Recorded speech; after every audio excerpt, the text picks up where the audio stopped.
we've been, being influenced by all this different music. I feel like kids nowadays are not just listening to only country or only pop or only this. That's why, Dan and Shay has worked so well in the past, because we weren't chasing after, one thing or another. We always did what we wanted to do. And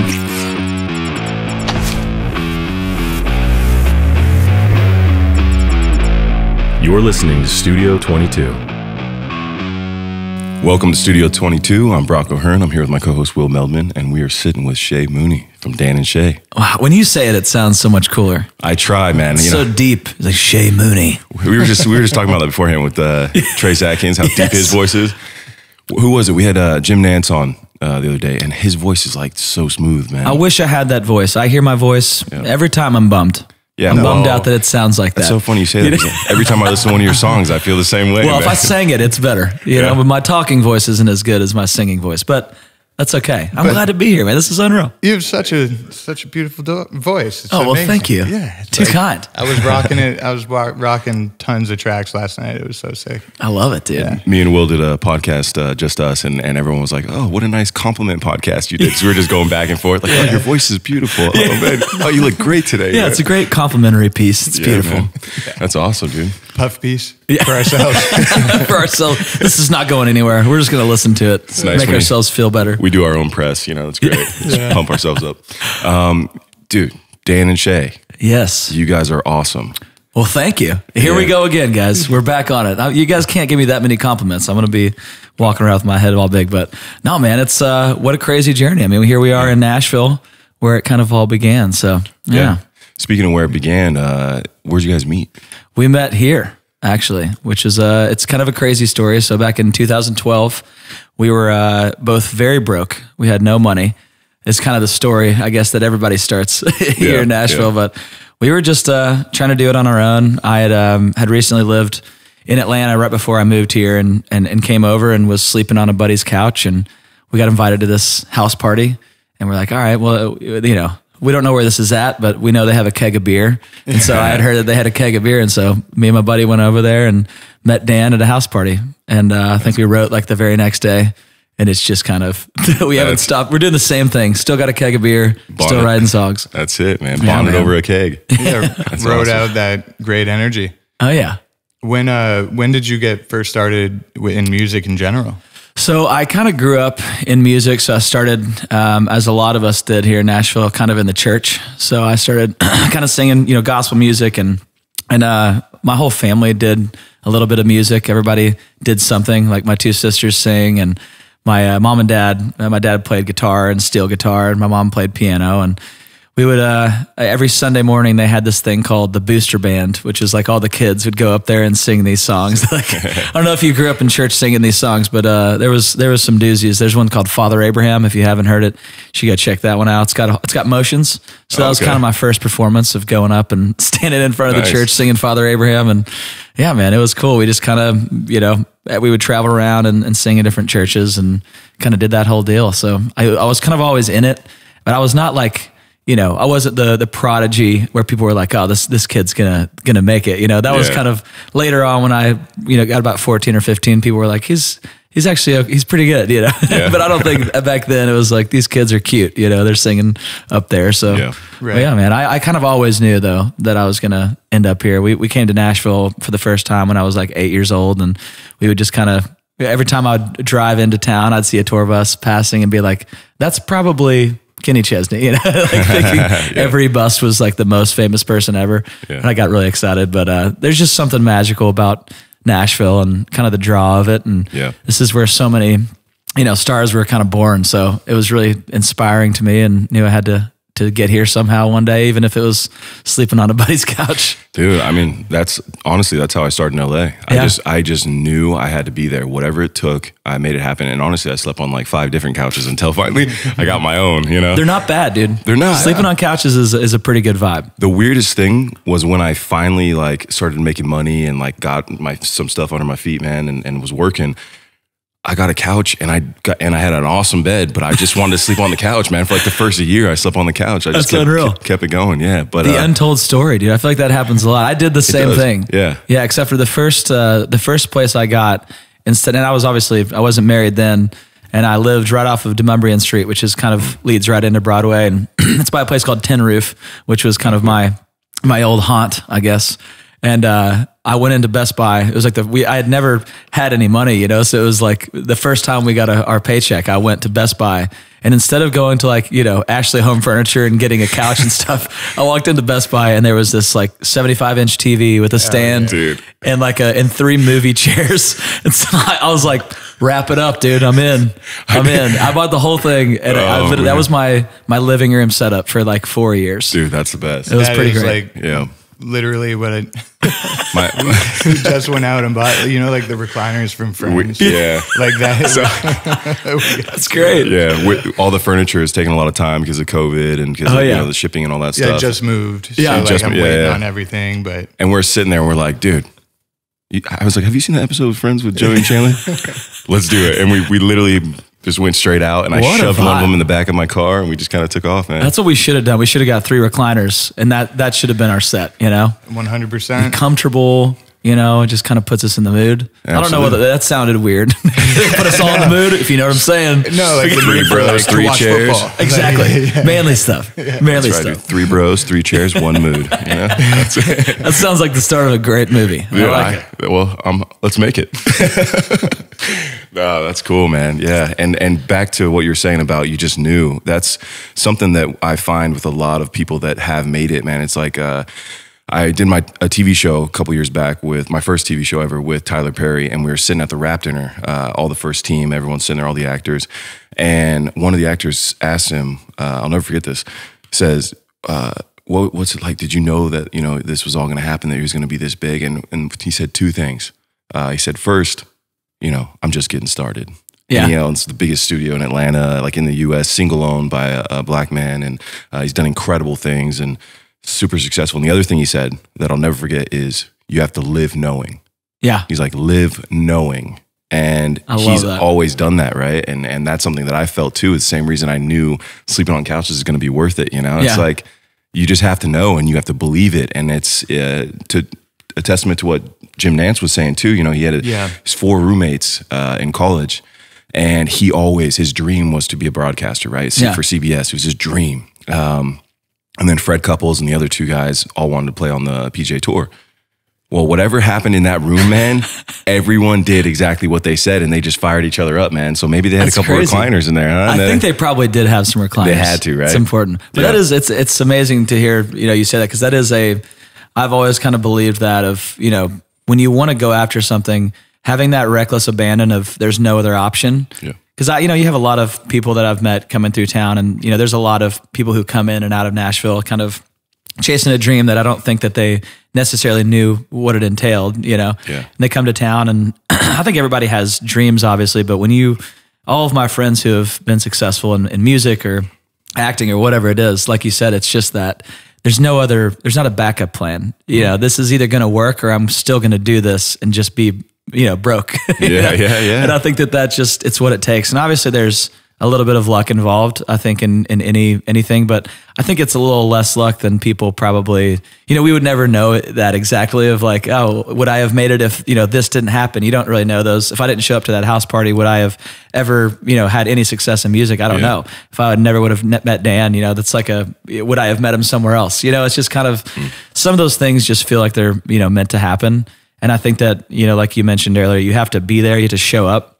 You have to be present to win always. And so being in a place like country music, if you want to do country music, you got to be here. You have to be present, you know, LA, you know, if you're an actor, wherever it is, whatever the action's going on, you have to be there and putting yourself in those situations that, you know, it might be a little luck that, you know, you meet somebody or whatever it is, but it's like, you have to be there for that to happen.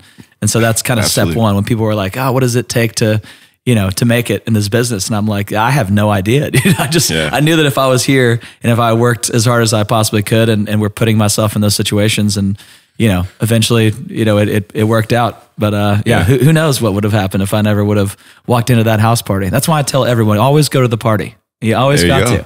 You know, I don't say that anymore to my little boy, but you know, always go to the party, son. He's talking to watch this. It's fine. That's great. And if you're looking at it as an opportunity to network and grow, right? Like if you have the right intentions kind of going into it. Yeah. and kind of take advantage of the moment, right? And like pursue the opportunity. I feel like it's all how you kind of look at it. Not to get like deep over like a, you know, party. Yeah. But like, no, it is. more so, like, It's and having, you know, like you said, the good intentions. I feel like that is something I love about, you know, Nashville, and I'm sure there's a lot of this in LA as well, but I do feel like LA is a little bit more cutthroat than Nashville is. Yeah. There's a lot of people who, you know, when you're climbing the ladder, they'll kick you you know, just to get, you know, to the top. And it's not like that here. I feel like if you're a genuine person and you know, you want everyone else to win. Like, you know, there's enough room in this town. If you are talented enough and you've got the right songs, I mean, there's plenty of room for everybody to, obviously everyone can't make it. That's just not how it works. Yeah. But, you know, it's, you want to champion people and you want to be, you know, a good person. You have to be a good person in this town to really make it. There's not a lot of people who are, you know, that cutthroat here that are, you know, I'm going to win and I'm going to make sure that you don't win. You know, there's not a lot of that here. So a lot of championing that happens, which I love. That's the more that I do this in, whether it's the acting space or, you know, talking with people that are successful in different fields, you realize that a lot of people have a mentality that there is enough for everyone. There's enough to go around. And if not, you can make more, you know, and too many people, I feel, share the mindset that, like you're saying, we've said it before, you know, it's like the crabs in the bucket, you know, they're trying to get out and the other one pulls one down, the other one pulls the other one down. They keep trying until eventually none of them get out versus like, oh, let me hold on and let me help you up. And then everybody gets out, you know? Absolutely. And it changes the way you go about things. But I also think, you know, whether it's karma or whatever you want to call it, you know, just being a good person, whatever you're putting out comes back to you. I agree. You know what I mean? Yeah. And at the end of the day, sleep a little better, you know, on those couches or whatever you're on, you know what I mean? Absolutely. Yeah. But I love that. I'd love to know. I'm like super curious about this. Like, what were some of your early inspirations in music, and like, what did you kind of listen to back in the day too? Oh man, so I grew up in a place called Natural Dam, Arkansas, which is, there's 511 people in the town. And so it is like the middle, you have to get lost and then take a left to find my town, you know? And so you really listen to whatever was on the radio is kind of, you know, and obviously I grew up with a gospel background. So I listened to a lot of Christian rock. I listened to, you know, old gospel, bluegrass stuff, and then whatever was on the radio. So I listened to pop and a lot of country. And I think the first country that I heard and really like related with was I heard These Days. There's a song called These Days by Rascal Flatts, and it was my sister. She was dating a guy and he had made her like a burnt CD of all these different songs, and it was on that CD. And I remember hearing that, being like, that's the kind of, like, I always wanted to do country music. I was always drawn to that because it had such a, you know, bluegrass, and I listened to a lot of R&B as well. And there was a little bit of R&B influence with a lot of the stuff Rascal Flatts and Keith Urban were doing. And I was like, I want to do that. It was just kind of this light switch of like, oh, that's the kind of country music that I want to be able to do, and kind of be able to mix, you know, my rock and R&B and pop, whatever that was, and make it into, you know, whatever that looks like for me. And that was something that was, I've always loved to be able to do, because music, I feel like the genre lines are continuing to be, you know, blurred, just because it's, you know, we've been, you know, being influenced by all this different music. I feel like kids nowadays are not just listening to only country or only pop or only this. It's, you know, there's Spotify, there's Apple Music, there's all these places besides the radio for them to consume music, which I think is a great thing, because you know, I think through that's how music has worked throughout history. You know, you kind of have this, and that kind of bleeds into this, and this happens, and then a new genre is kind of, you know, formed, and all these subgenres. But I feel like people, they just want to hear good music, and I feel like, you know, the more that you can kind of draw inspiration from other genres and kind of put it into your own style. That's why, you know, Dan and Shay has worked so well in the past, because we weren't chasing after, you know, one thing or another. We always did what we wanted to do and kind of paved our own lane, which is what Rascal Flatts did. It's what, you know, Keith Urban has done, and so many other, you know, country acts. But I mentioned those because, you know, they were always on the pop side of things, and as was Garth Brooks when he first came out. I mean, everyone was like, oh, this is too pop, you know, which is hilarious to think of now, where you're like, Garth Brooks was too pop, you know? And it was, that happened to so many people, and they paved their own lane. And that's some of the biggest acts that have ever been, is people who, you know, were unapologetically themselves. And that's, honestly, that's one of my favorite quotes that it's kind of stuck with me since I heard it when I was probably about 19. First time I was working this hauling trash, hauling junk, man, and then a moving company as well. But there was a professor after this really long day of moving all his junk, and there's probably 10, 20,000 spiders in the backyard that were all over me, man. But like, I just was like, we got to do it. We said we're going to do it. But he said a quote to me, because when I asked him, and he goes, "Oh, I got one for you." He's like, "Bring your own uniqueness into the world." That's great. And the other thing he said was, "Be true to thine own self." And I think about that all the time, because there's people that, you know, in the acting space that I look to, and you know, I like to see people who've already done it and how they've done it and what it is, you know, but also at the same time, like when I first came into the industry, it was with modeling. I was like, I'll get in however I can. I got no acting experience. I can't act for crap. I got to figure this out, you know? And the first thing they said was, cut your hair, stop working out, you know, don't go to the beach, don't get tan, like don't do whatever, you know, all the things that I'm like, dude, this is my like life. This is what makes me happy. Like I like to surf. I like to, you know, do this. And I said, screw it. I'm just going to do me, man, you know, and whatever happens, happens. And because of that, it opened up some doors online, and then started meeting more people. But at the end of the day, it was like, let me just be me and see what happens. But then you see people like yourself who are like, we're going to do it our way, you know, and people gravitate to that because like you're saying, I feel like, you know, 10 years ago and so on and further back, it was almost like, my example would be in TV is like, if you do commercials, you can't do TV. If you do TV, you can't do film. And now it's like, well, shit, there's movie stars doing country songs and you know, and vice versa. And it's so cool to see the evolution of people, and what people relate to. And you guys are doing it. And honestly, one of my favorite things to do is to drive on a cold night with the windows down and heat blasting and listening to music. And you guys are one of the ones I listen to all the time, man. Yeah, dude. I love that. It's great, dude. It's a great vibe, great times. And you guys make incredible music. Oh, thank you, dude. You guys are making me feel very good this morning. It's making me feel better. Compliment cast, bro. That's it. I mean, you guys have collaborated with, you know, most of the biggest like people in the game. You know, Justin Bieber, Thomas Rhett, Florida Georgia Line, Kelly Clarkson. Yeah, I mean, the list goes on, right? What do you think the special thing is about collaboration where you can kind of create with other people? I think collaboration is just really important. I think with anything, I mean, that's what we do in our band. It's a constant collaboration. You know, that's what a duo is. And I think there's some magic in the pieces that you're missing. You know, you're not always going to have all the answers in it. You're always going to need someone else to kind of fill in those gaps. And so that was kind of what, you know, Dan and I always did. I mean, you guys are a duo now, you know what I mean? You're killing the game, dude. I think it's so important. I think just as humans, we want to interact with other people, and you have to kind of have that camaraderie. It's how we live. It's how we create. You know, no one's ever going to do it on their own. You know, if they appear to have done it on their own, there was somebody there in their corner that was helping them along. And so I think it's important to, you know, be able to do that and be able to do collaborations. And it's also great to, you know, to be able to do a collaboration of, especially, you know, just like the Justin Bieber thing.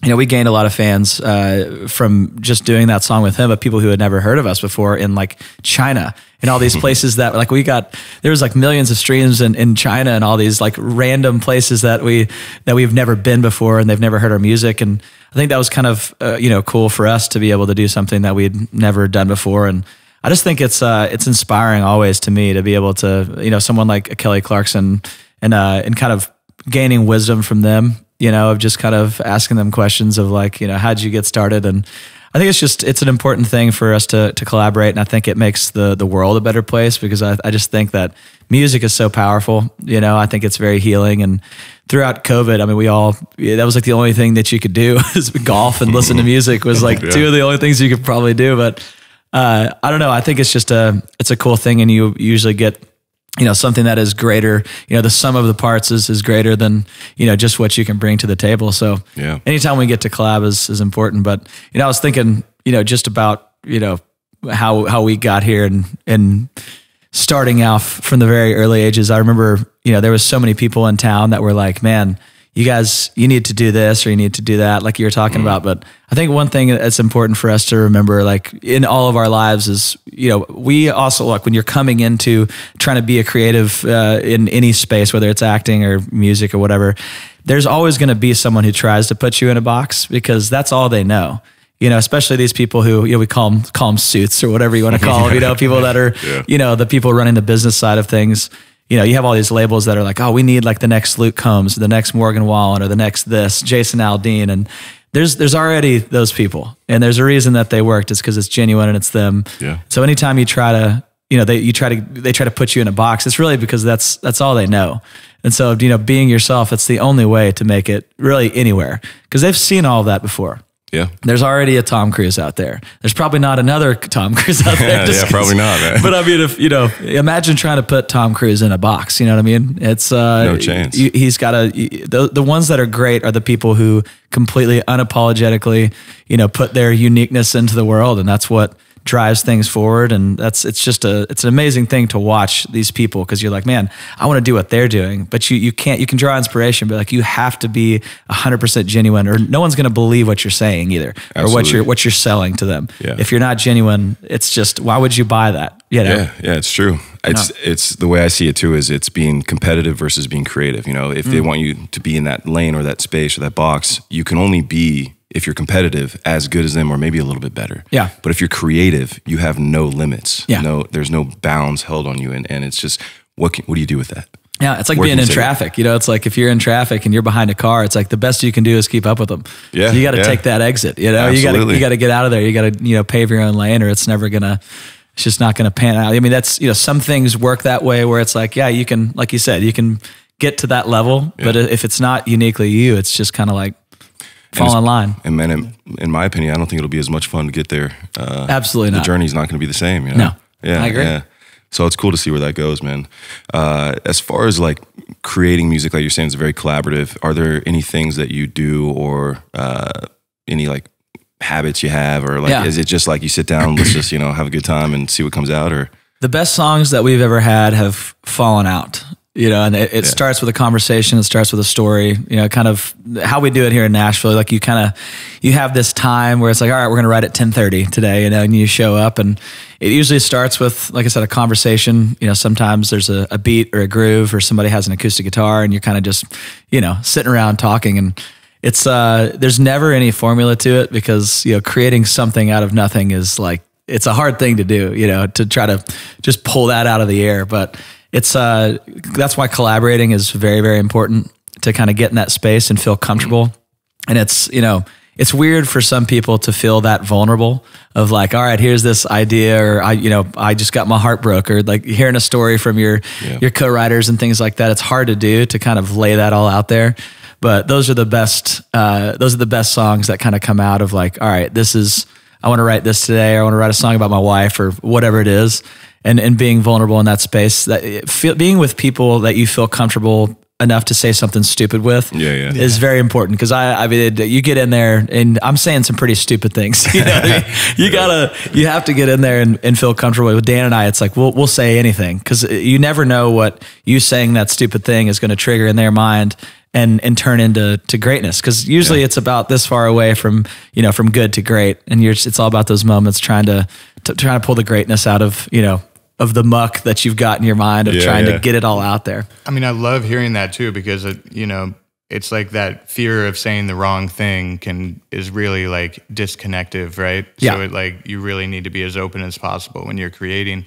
I think that's why a lot of great actors do improv as well, because it teaches you and trains you to let go and just really create freely. So I feel like that's like an interesting tie-in to that. 100%, dude. Improv is like, I mean, that's kind of what we're doing in the writing room. You're in there, and I've always wanted to kind of be and I've done like a tiny bit of this with a couple buddies, but writing improv and stuff. I feel like all the creative spaces they're a lot closer than you'd think. Yeah. You know what I mean? Like putting together, even I grew up doing construction. My dad has a construction company, and I feel like, designing and all that stuff is it's a creative outlet, right? And you're building a house when you're building a song. There's your structures, you kind of have the outlay of like, all right, you got a verse, you got a chorus, whatever these things are, they're kind of the blueprints to what it is. But then you can be as creative as you want, to kind of what that house looks like in the end. And I don't know, I think that, improv is one of those things that we're kind of doing the whole time. I mean, we're spitballing. What about this? What about this? And if you don't feel comfortable enough to do that, your song's going to be pretty cookie cutter and not very good. Yeah. And so it's such an important thing. And I'm sure doing improv, I'd like to do improv one of these days. I think I could do it. Not in front of humans or anything, but like just by myself, like just a few guys on a recliner, Absolutely. Exactly. Dude, it is honestly, it's a wild ride. Dude, I love that analogy about the house. It's really cool to picture it that way and to see it. Yeah. It's Yeah, definitely. I would say improv is something that kind of helps get you out of your own skin. And like, you don't, then at one point you're going to realize everyone is doing something weird. And so you can get as weird as you want. Cause like, you can't say nothing about what I'm doing. Yeah, exactly. Look what you're doing. It is funny to be in that space of like feeling so comfortable that you can, I mean, everybody, if you can do that, and if you've never done that in your life, if you've never gone out of your skin and tried something new, I mean, it's such an important thing to do, because you learn something about yourself of like, man, I really like doing that actually. You know, I like skydiving or whatever it is, you know, something that's in your brain, you know, from, you know, the age of probably 1. I mean, you're creating these boundaries for yourself always, you know, and you're growing up, whether it's trauma or whatever it is, you know, no matter what happens in your life, you're kind of building these little walls around what you think you can do and what you can't do. And it's so important. That's why growing up, I had such a great upbringing. My parents were awesome and very supportive. Cool. And they weren't, you know, they didn't put these, you know, boundaries on me. If I said I wanted to be a singer, they were like, yes, you can do that, you know? And now having kids, I'm like, it's so important, you know, hearing those things from an early age, or even sometimes later on is even more important, because you've built those walls. And all it really takes is telling someone like, look, man, you can do this. You have to go try. Like, why not try? Yeah. And it amazes me of, you know, now that I've got to kind of, you know, I'm getting older now. I'm not old. I'm 87 years old. You know, I'm getting older. Great, I'm 30 now. I'm not like the youngest guy in town anymore, which I used to be. You know, when I got here, I was like 18 years old, you know.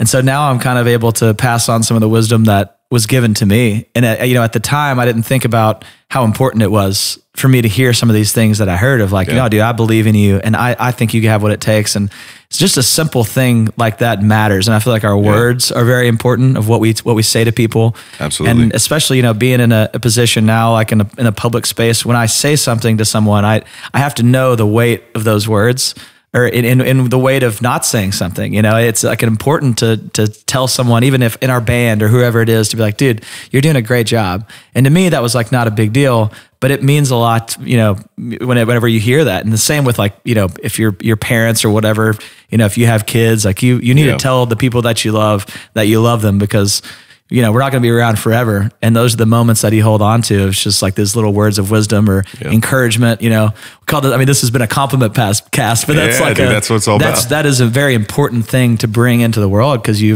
there's a lot of negativity, you know, and it's in the news. It's every single day we're being told that the world is exploding, you know, and that people are horrible. And it's important for us to, you know, not just to be a hippie and be like, it's all love, man, but it's important to spread love and to be able to spread positivity. Because as cheesy as that sounds, that could change someone's whole day, and then that could spiral into the rest of their life on a completely different trajectory, you know, in a better place. So, I mean, I can't even describe how many times, you know, I've either been working or in a rough state of mind or in a bad mood, whatever it is, and then I put on a track, you know, and I go on a jog, and it's like the music carries me through the jog, and then before I know it, you know, I'm in a way better mood. I feel better. I got the runner's high. Oh yeah, and like days changed. You know, it's completely changed, man. That's why I love music, because it's a little bit of happiness, literally just right there, in a bottle, dude. Yeah. And that's an amazing thing to be able to bring into the world. It's just it's pretty incredible. So oh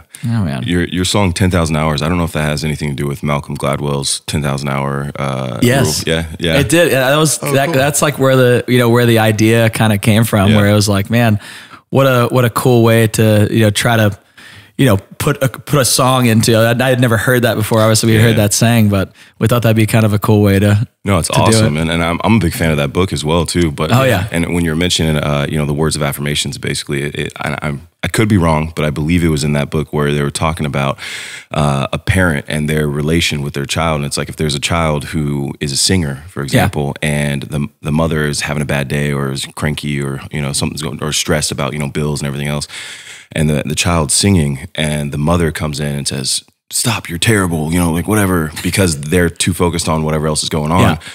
There's been so many times where like maybe that child or, you know, that daughter, whoever was singing, had the potential to be incredible, but they stopped singing because of that moment. You know, and I have moments like that in my life, you know, with I used to be a painter, you know, and I actually got into school for it, and I really loved it, but I was very young.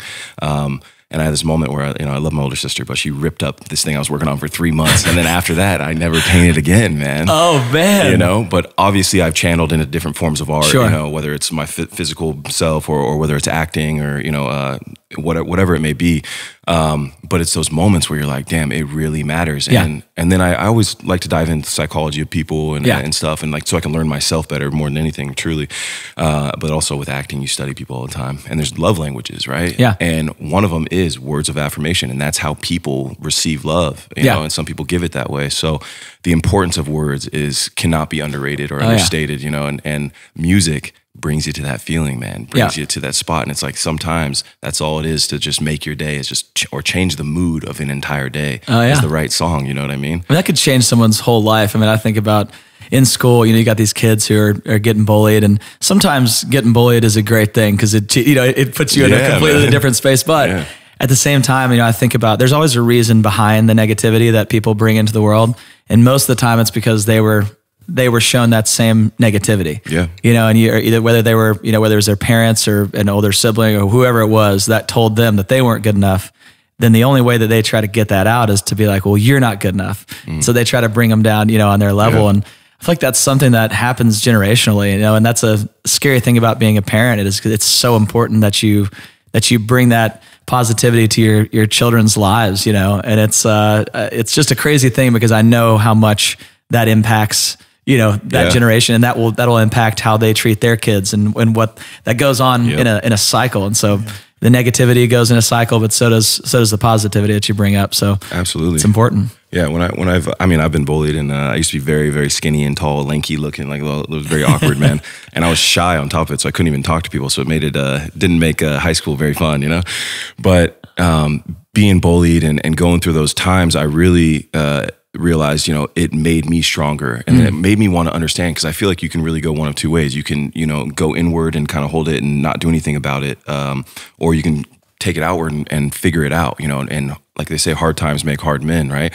So that was difficult space for me to learn from and grow. But once I stepped into that space, I started to look at people a little differently, and the ones who were bullying or, being negative or whatever it is, I came to the conclusion, at least in my own head, that that person is doing the best they can with what they know. Yeah. So if that's what they know, I can only feel bad about it, but I don't want to add to it because I don't know what that person's going through or what it is. But let me understand that it's not about me. Whatever they're saying, it's not about me. And because a truly happy person will never say something bad about someone else, right? Yeah. Well, then you can also use that as an opportunity to flip the switch, right? Like if, you can at least try to turn that into like a learning moment or a constructive moment by talking to them. And, if it doesn't work out, it doesn't work out, but you can always try. Yeah, absolutely. And all I know is that more hate is not going to solve hate, No, so exactly. Be kind, be nice. Exactly. Yeah. So just keep doing it and put good out in the world and see where we land, Absolutely, man. Yeah. Well, I feel like we're on a good start. You know what I mean? I feel like we're bringing a lot of positivity here. Right out the gate, man. Right out the gate. I love it. Absolutely. Dude, we definitely are enjoying having you on, man. And what do you have coming up? Oh, man. So we're on tour right now. So we're out with Kenney Chesney, which is kind of a dream for us. We grew up listening to Kenney Chesney and just absolutely love this guy. And so, it's been a really fun tour. We're playing, it's one show a week, which is a dream gig for us. We're used to grinding it out, playing 200 shows a year. But yeah, man, it's a little bit easier of a schedule. So my family likes it a lot, but cool. We're doing that, and that's pretty much what we got for the rest of the year. I'm sure we'll be doing some festivals and things like that coming up. Great. But writing a lot of music. So great. We're in a fun spot right now. Dan and I are. It's I feel like just through the pandemic and everything, we realized how much we love doing music. Yeah. It's like when something's taken away from you, you're like, oh wow, I loved that. Yeah. So we weren't able to do that for a long time. We weren't able to be on stage, and so that kind of brought a newfound love of what we get to do, and kind of a reminder of how blessed we are to get to do what we get to do. So it's been a really fun journey, man. So I'm very thankful and grateful, and it's just you won't find two happier, luckier guys than the Dan and I. We're just, if you see our wives, you'll understand that. It's like both of us are way out of our league, but no, man, it's been a fun journey. So that's awesome, man. Yeah. How's when you do go on tour, do you bring your family very often? Or? Every once in a while, they'll come out, once or twice, and that's usually enough. They're like, we've seen it.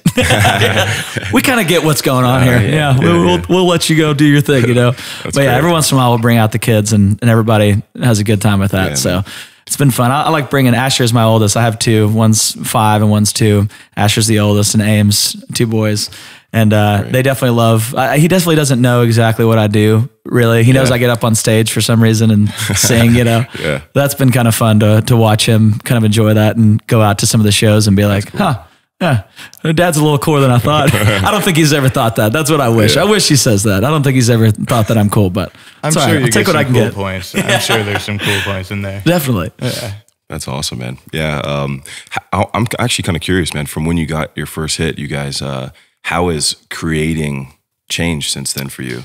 Oh man, we try not to think about it, but you can't not think about it. Once you get a hit, you're like, all right, now you got to top that one. I mean, we had a few hits before we had Tequila, and Tequila was like the moment for us that like every artist, who's kind of made it to that next level there's always the song that kind of, is the catalyst that is kind of the spark that gets you, That's my to the next tier. Yeah. It's like Tequila was like, that was, it for a lot of people. We had some success, but people like you have hits and they're not sure who sings that song. We had From the Ground Up was a big song for us, and Nothing Like You was our very first number one. And we had I think like 4 or 5 number ones, and then Tequila happened, and it was just like, it was the accumulation, I think, of all of it.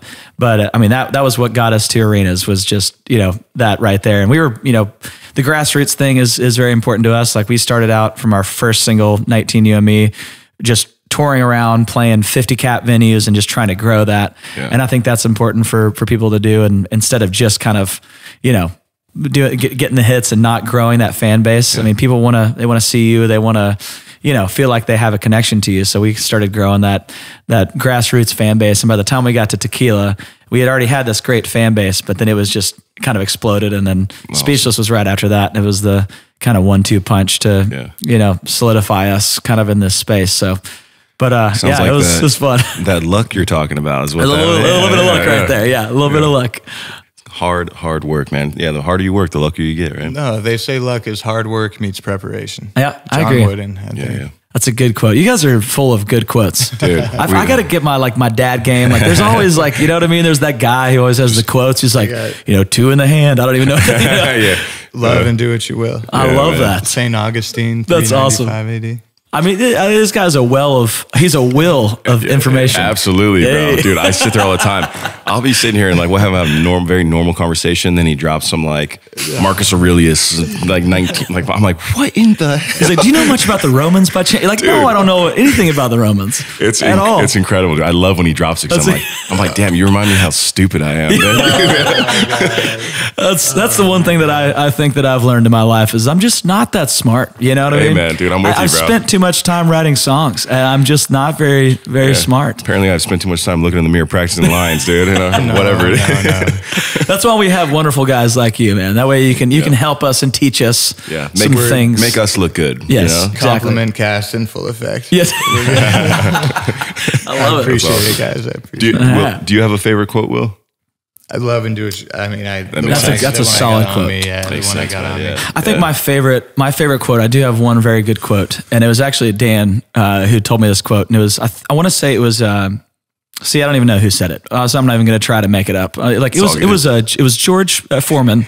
No, it wasn't, but it was hard work beats talent when talent doesn't want to work hard.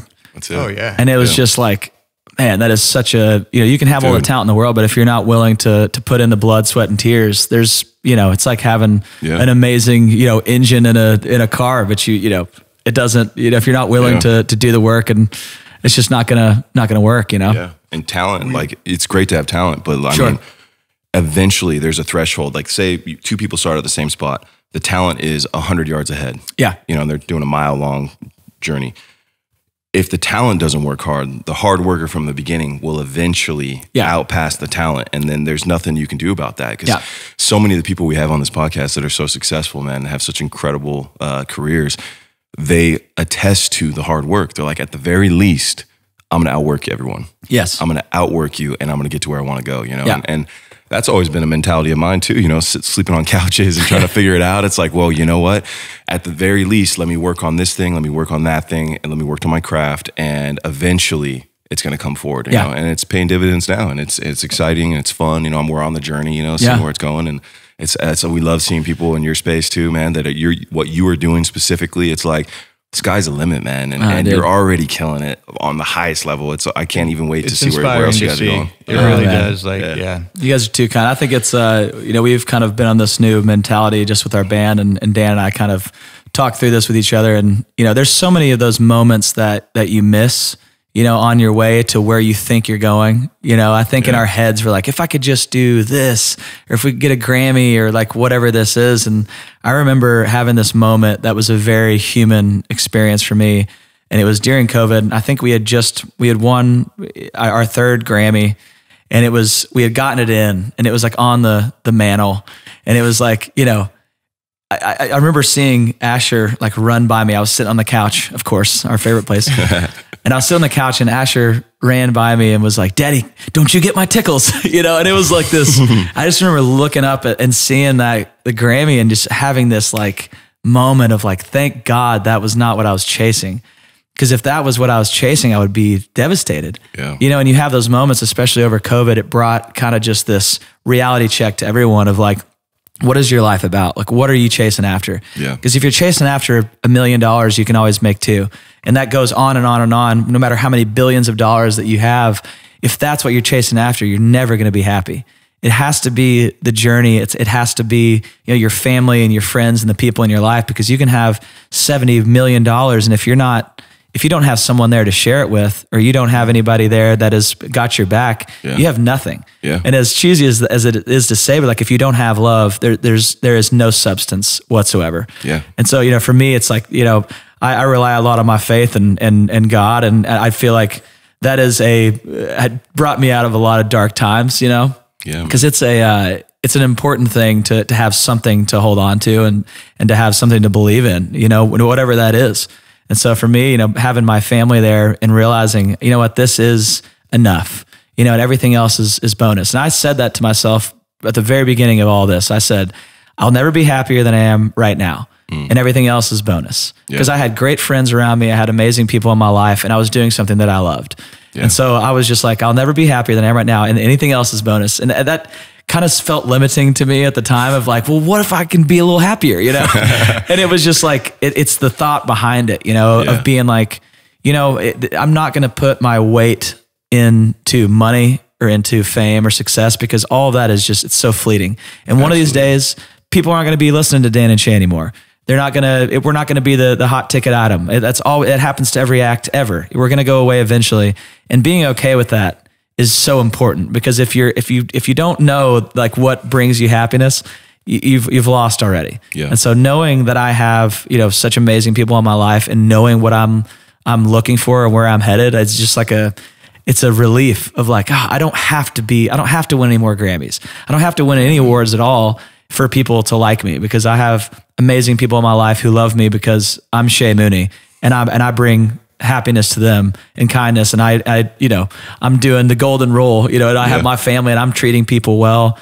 And it's like, if you have that, you kind of, you know, it's worth its weight in gold, you know, of just as bringing some kindness into the world. And we've been on this new kind of journey of being like, you know what, man, it's okay if it doesn't pan out how we think it needs to pan out.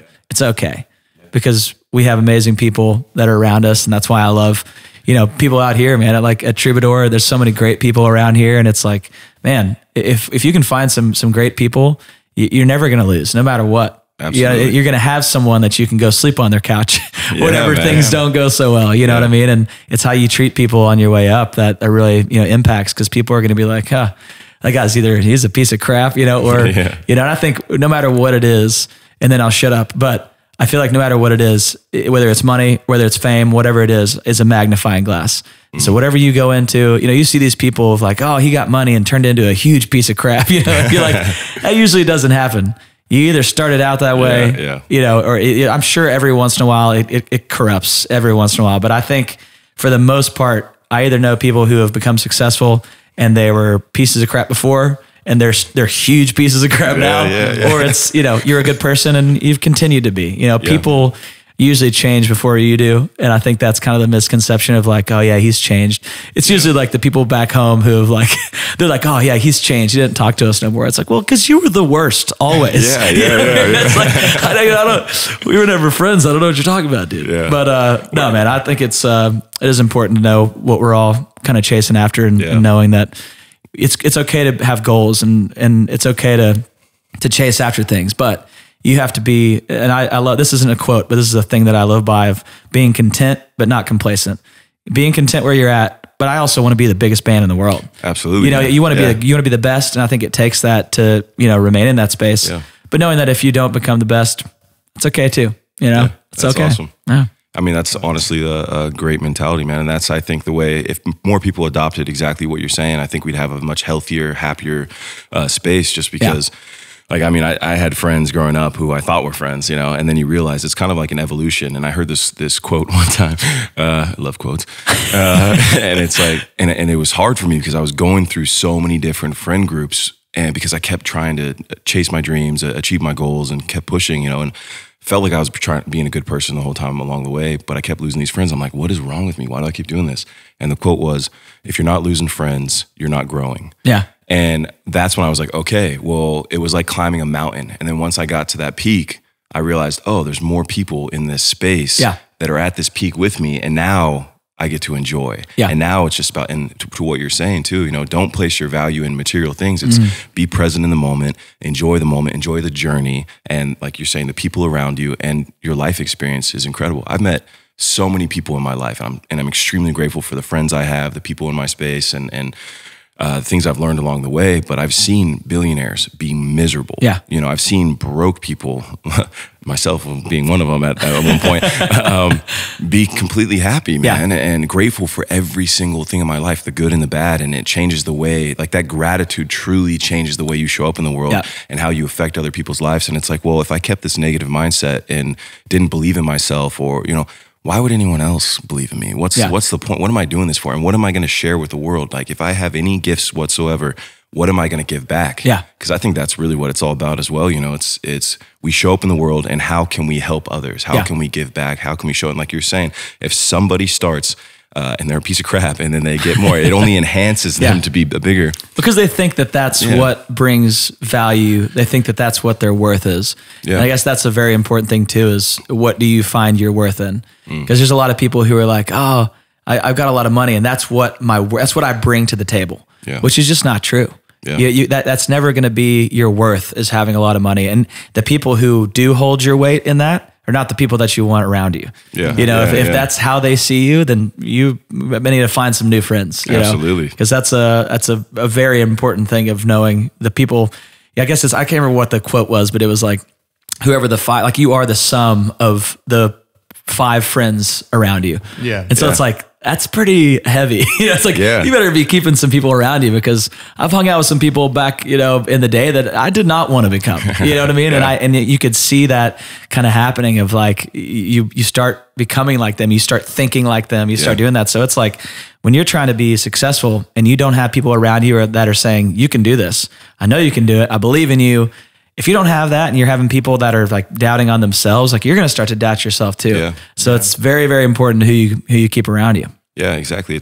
We are, as humans, habitual creatures. So we're going to pick up the habits of those 5 people. So if they're positive habits, you're going to have a much higher success rate for everyone involved, versus the latter, where it's like, okay, well, let's go, you know, do all the things we're not supposed to do. You know, let's go to all the parties, but not do anything with it except for just get hammered, you know? And you never know where life's going to take you, man. And that's why, like, I love like what you're saying about showing up and going to the party, because if it feels right, man, like I'm a big believer in trusting your gut and just listening to that and kind of doing the thing. And because like you may think that you need to go on this straight and narrow and that's the only way, but guess what? You know, you took a segue to the left and you ended up at this party, and we met you, and here we are, and then the whole thing happens. You know, there's no telling what's going to happen, and just kind of show up. Show up, dude. Know? That's it.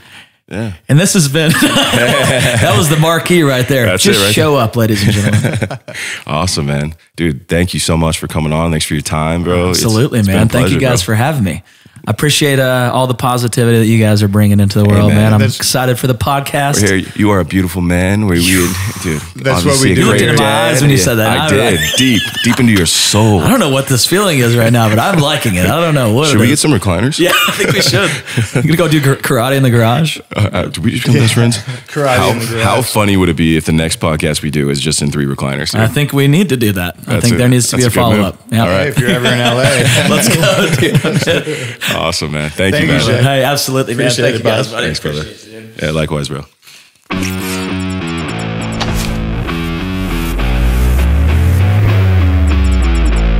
thanks for tuning in to Studio 22.